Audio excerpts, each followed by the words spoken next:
bel clima che si respira. Credo che ci siano alcune cose che in questo momento abbiamo piacere di dirti, no? Pensando con fiducia. Qui noi ad Alpugnano abbiamo avuto e abbiamo famiglie fuori casa per frane. Ci ho messo più di un'ora a scrivere, però in 2 minuti delle leggi. Allora Alessandra, secondo me molto del successo di queste elezioni regionali qui in Veneto si giocherà soprattutto sul tema della sicurezza.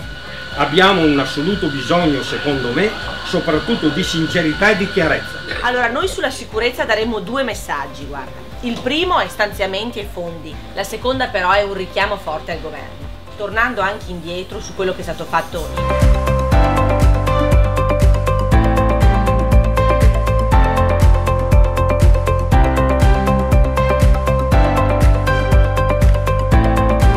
Stiamo partecipando a un progetto europeo con Germania e Polonia sulla figura professionale dell'autoriparatore di macchina elettrica. Addirittura un titolare di una concessionaria qui di Vicenza, di una grossa concessionaria, me ne ha chiesti 2 per inserirli.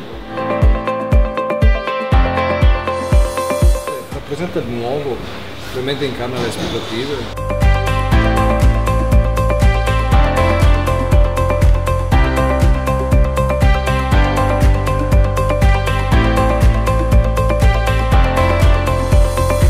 Partendo da una donazione, che è questa struttura vecchia, la stanno riattando per fare un housing sociale.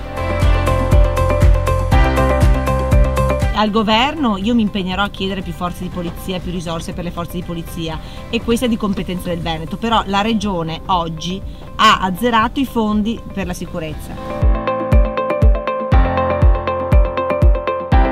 Perché alla fine il piccolo artigiano, il piccolo agricoltore, le piccole realtà saranno costrette a chiudere per colpa non sue. Perché poi noi, raccogliendo le istanze, capiamo anche quali sono le emergenze a cui dobbiamo dare una risposta.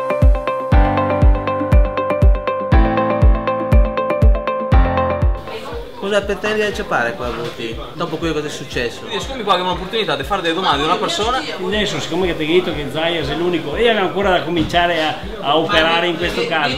Ieri, a parte quello, tutti questi negozi, la tabaccara, la gente tutti assediati, perché insomma anche per 100 euro te coppa. Vi assicuro che non è da tutti ascoltare le arrabbiature, perché io dopo 23 anni sono il primo politico italiano che si dimette da un posto sicuro e corre per i prossimi 4 mesi da libera cittadina. Io qui oggi vengo come Alessandra Moretti.